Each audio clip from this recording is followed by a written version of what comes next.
ನಮಸ್ಕಾರ. GTV news ಕನ್ನಡಕ್ಕೆ ಸ್ವಾಗತ. ನಾನು ನಿಮ್ಮ ವೆಂಕಟೇಶ್. ಮಾಗಡಿ ತಾಲೂಕಿನ ಕೆಬ್ಬೆಪಾಳ್ಯ ಗ್ರಾಮದ ಗುಡ್ಡದ ಗಾಯತ್ರಿ ಕ್ಷೇತ್ರದಲ್ಲಿ ಮಾಗಡಿಯಲ್ಲಿ ಮೈಸೂರು ಆಸ್ಪತ್ರೆ ಎಂದೇ ಹೆಸರಾಗಿದ್ದ ಡಾಕ್ಟರ್ ಸುಬ್ಬರಾಮಯ್ಯರವರ ಗರಡಿಯಲ್ಲಿ ಬೆಳೆದ ಡಾಕ್ಟರ್ ನಾಗರಾಜು ಉಪಾಧ್ಯಾಯರವರ ಸೇವೆಯನ್ನು ಗುರುತಿಸಿ ದಂಪತಿಗಳಿಗೆ ಗುಡ್ಡದ ಗಾಯತ್ರಿ ಕ್ಷೇತ್ರದ ಧರ್ಮಾಧಿಕಾರಿ ಶ್ರೀ ಸುರೇಶ್ ಗುರೂಜಿರವರ ನೇತೃತ್ವದಲ್ಲಿ ಸನ್ಮಾನಿಸಿ ಗೌರವಿಸಲಾಯಿತು. ಈ ಸಂದರ್ಭದಲ್ಲಿ ಹಲವಾರು ಭಕ್ತರುಗಳು ಹಾಜರಿದ್ದರು.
ನಮಸ್ತೆ. ಇವತ್ತು ನಮ್ಮ ಮಾಗಡಿ ಪಟ್ಟಣದಲ್ಲಿರ್ತಕ್ಕಂಥ ವೈದ್ಯಕೀಯ ವೃತ್ತಿನಲ್ಲಿ ಹಿರಿಯರಂತಲೇ ಹೇಳ್ಬೋದು. ಹಾಗಾಗಿ ನಾಗರಾಜ್ ಉಪಾಧ್ಯಾಯವ್ರನ್ನ ತಮ್ಮ ಗುಡ್ಡದ ಗಾಯತ್ರಿ ದೇವಸ್ಥಾನಕ್ಕೆ ಕರೆಸಿದ್ರ.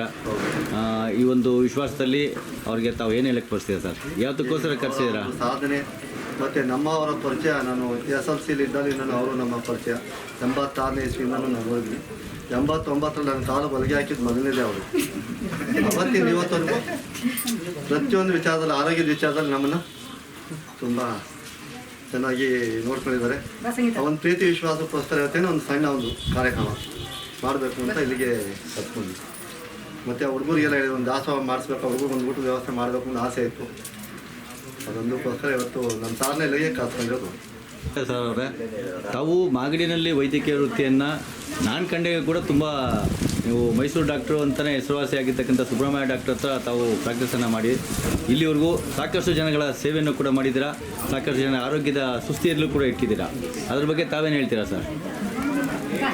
ಎಲ್ಲ ಮಾಗಡಿ ರಂಗನ ದಯೆ ಅಂತ ನಾನು ಹೇಳ್ತೀನಿ. ನಾನು ಮಾಗಡಿಗೆ ಬಂದಿದ್ದೇ ಒಂದು ಆಕಸ್ಮಿಕ. ನಾನು 40 ವರ್ಷದ ಹಿಂದೆ ಮಾಗಡಿನೇ ಕಂಡಿರಲಿಲ್ಲ. ಸುಬ್ರಹ್ಮಣ್ಯ ಮುಖಾಂತರ ನಾನು ಮಾಗಡಿಗೆ ಎಂಟ್ರಾದೆ. ಆವತ್ತಿಂದ ಇವತ್ತುವರೆಗೂ ಹಿಂದೆ ತಿರುಗಿ ನೋಡಲಿಲ್ಲ. ಅದೇ ರೀತಿ ಮುಂದಕ್ಕೆ ಬಂದೆ. 40 ವರ್ಷದಿಂದ ನಾನು ಕೈಲಾದ ಮಟ್ಟಿಗೆ ಜನರ ಸೇವೆ, ಜನಾರ್ದನ ಸೇವೆ ಅಂದ್ಕೊಂಡು ಮಾಡ್ತಾಯಿದ್ದೀನಿ. ಸುರೇಶ್ ಗುರೂಜಿಯವರು ಮತ್ತು ಅವರ ಸಂಬಂಧಿಕರು, ಕುಟುಂಬದವರೆಲ್ಲ ನನಗೆ ತುಂಬ ಪರಿಚಿತರು ಮತ್ತು ತುಂಬ ಬೇಕಾದವರು, ಆತ್ಮೀಯರು. ಹಾಗಾಗಿ ಇವತ್ತು ಅವರ 29ನೇ ವರ್ಷದ ಮದುವೆ ವಾರ್ಷಿಕೋತ್ಸವದ ಸಂಬಂಧವಾಗಿ ಗುಡ್ಡದ ಗಾಯತ್ರಿ ದೇವಸ್ಥಾನದಲ್ಲಿ ಪೂಜೆ ಇಟ್ಕೊಂಡಿದ್ದಾರೆ ಅಂತ ಹೇಳಿದರು. ಸೊ ಸಂತೋಷವಾಗಿ ನಾನು ಕಾರ್ಯಕ್ರಮದಲ್ಲಿ ಭಾಗವಹಿಸಿಕೊಳ್ಳೋಕ್ಕೆ ಬಂದಿದ್ದೀನಿ. ನನಗೆ ತುಂಬ ಸಂತೋಷ ಆಗಿದೆ. ಸುತ್ತ ಪರಿಸರನೂ ಭಾಳ ಚೆನ್ನಾಗಿದೆ ಅಂತೇಳಿ ನನ್ನ 2 ಮಾತುಗಳನ್ನು ಹೇಳಬೇಕು ಅಂತ ಇಚ್ಛಿಸ್ತೀನಿ.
ಇವತ್ತಿನ ಮಾಗಡಿಯ ಸುದ್ದಿ ಸಮಾಚಾರ. ನಿರಂತರ ಸುದ್ದಿ ಸಮಾಚಾರಕ್ಕೆ ವೀಕ್ಷಿಸಿ ನಿಮ್ಮ GTV ನ್ಯೂಸ್ ಕನ್ನಡವನ್ನು. ವಂದನೆಗಳು.